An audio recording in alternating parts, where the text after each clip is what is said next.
আসসালামু আলাইকুম। বিসমিল্লাহির রহমানির রহিম।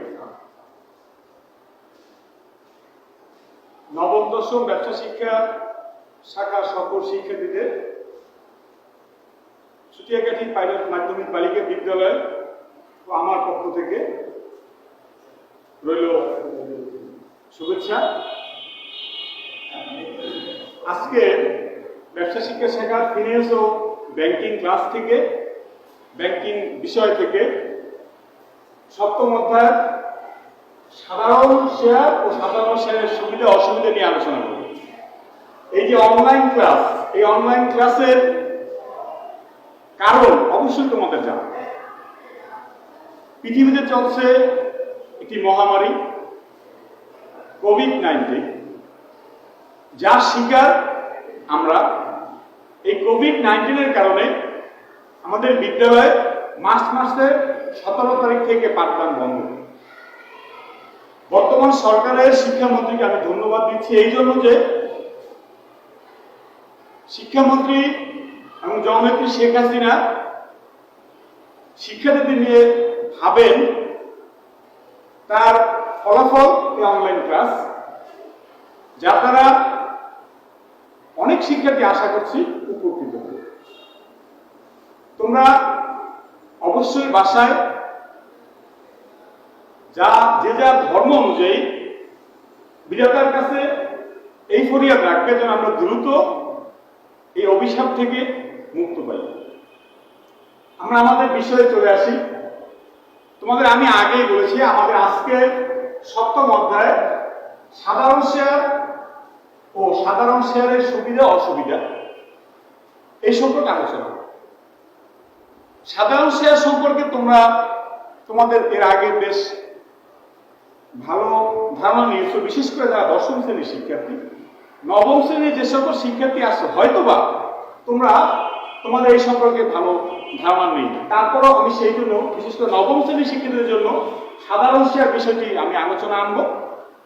আর দশম শ্রেণীর যে সকল শিক্ষার্থীরা তোমরা এই সাধারণ শেয়ারের সম্পর্কে জানো, তারা আবার একটু পুনরায় জেনে নেবে, কারণ অনেকদিন তোমরা বই থেকে দূরে, হয়তো অনেকে বই থেকে দূরে না, যারা আসলে বইকে ভালোবাসো।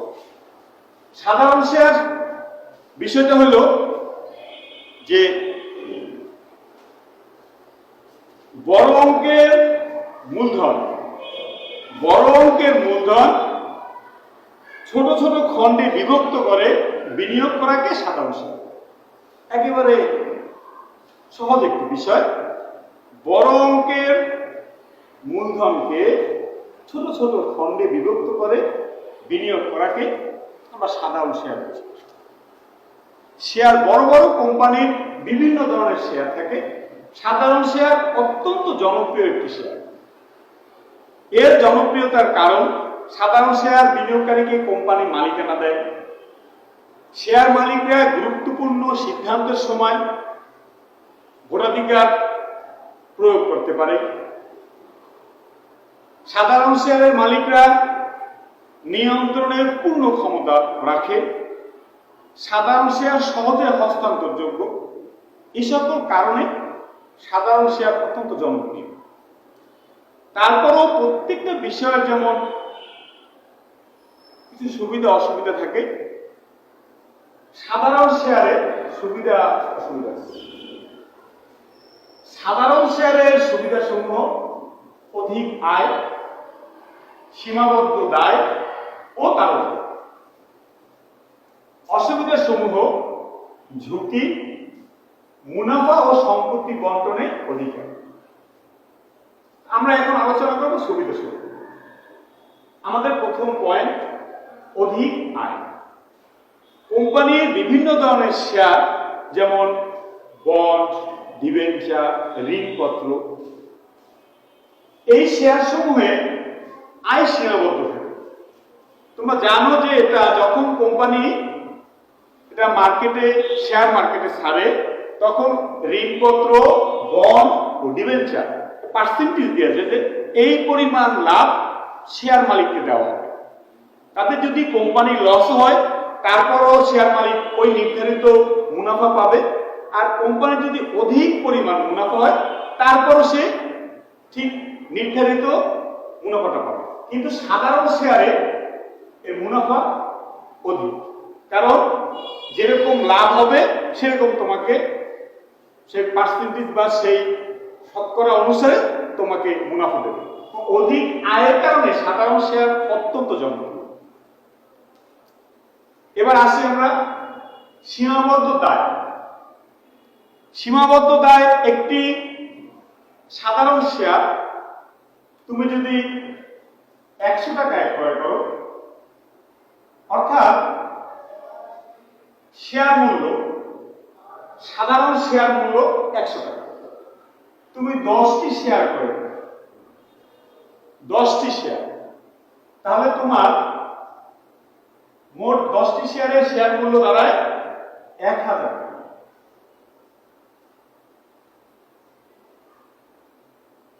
যদি কোম্পানি বিলুপ্ত হয়, সে তার ব্যবসার সর্বস্ব হারিয়ে ফেলেছে, তাতেও তোমার 10টি শেয়ারে 1000 মূল্যের বেশি কোনোভাবেই ক্ষতি হওয়ার, লোকসান হওয়ার উপায় নেই।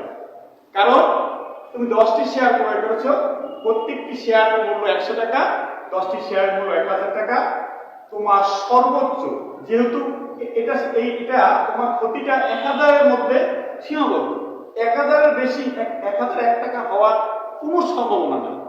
হয়তো 1000 টাকার চেয়ে কম হতে পারে, কিন্তু 1000 টাকা থেকে বেশি হওয়ার কোনো সম্ভাবনাই নেই। সেজন্য এটাকে বলা হয় সীমাবদ্ধ দায়। এটি একটি সুবিধা। কারণ যে সম্পত্তি যে সম্পদ তুমি চাইলেই ব্যবহার করতে পারো, সেটা তোমরা এর আগে জেনেছো, সেটাই তরল সম্পদ। ঋণপত্র, অগ্রাধিকার শেয়ার, বন্ড চাইলেই হস্তান্তরযোগ্য নয়, এবং এটা চাইলেই তুমি শেয়ার মার্কেটে বিক্রয় করতে পারবে। কিন্তু সাধারণ শেয়ার যদি সেটা অত্যন্ত জনপ্রিয় কোনো কোম্পানি হয়, চাইলেই হস্তান্তরযোগ্য, এবং শেয়ার মার্কেটে এটা যে কোনো সময় বিক্রি করা যায়। এই জন্য এটা তরল সম্পদ হিসেবে গণ্য, এটা একটা জনপ্রিয়তার কারণ। তাহলে আমরা জানলাম সাধারণ শেয়ার সুবিধা সমূহ এবং জনপ্রিয়তার কারণ বলতে পারো। এবার আমরা আসি সাধারণ শেয়ারের অসুবিধা সমূহ। সাধারণ শেয়ারের সবচেয়ে বড় অসুবিধা সেটা হলো ঝুঁকি।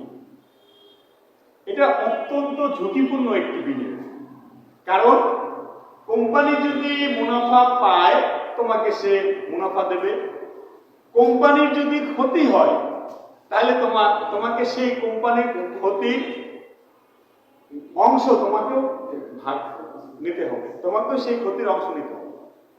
এই জন্য সাধারণ শেয়ার বিনিয়োগ অত্যন্ত ঝুঁকিপূর্ণ। সাধারণ শেয়ার বাজারে অনেক ফটকা কোম্পানি থাকে, এই জন্য সাধারণ শেয়ার মার্কেটে আমাকে বিনিয়োগ করতে হলে অবশ্যই বুঝে শুনে আমাকে বিনিয়োগ করতে হবে। যদি আমি বুঝে শুনে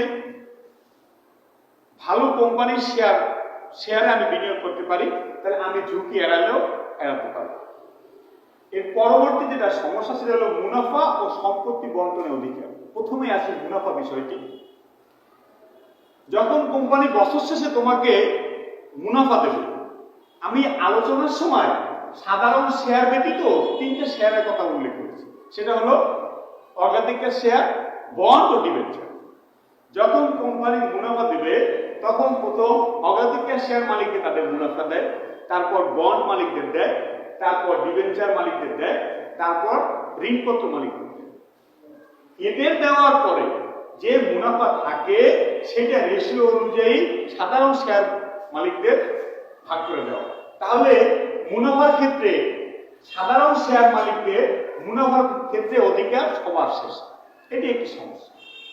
ঠিক মুনাফার মতো সম্পত্তি বন্টনের ক্ষেত্রেও একই সমস্যা সাধারণ শেয়ার মালিকদের ক্ষেত্রে। যদি কোম্পানি সে মার্কেট থেকে উঠে যায়, সে যদি বিক্রি করে শেয়ার মালিককে টাকা দেয়, তাহলে সর্বপ্রথম কোম্পানি মুনাফা নেয়, কোম্পানির সম্পত্তি প্রথম অগ্রাধিকার শেয়ার মালিককে দেবে, তারপর ঋণপত্র মালিককে দেবে, বন্ড ও ডিবেঞ্চার মালিককে দেবে, তারপর সাধারণ শেয়ার মালিকরা তাদের ওই কোম্পানির মূল্য বাবদ বন্টনকৃত টাকা।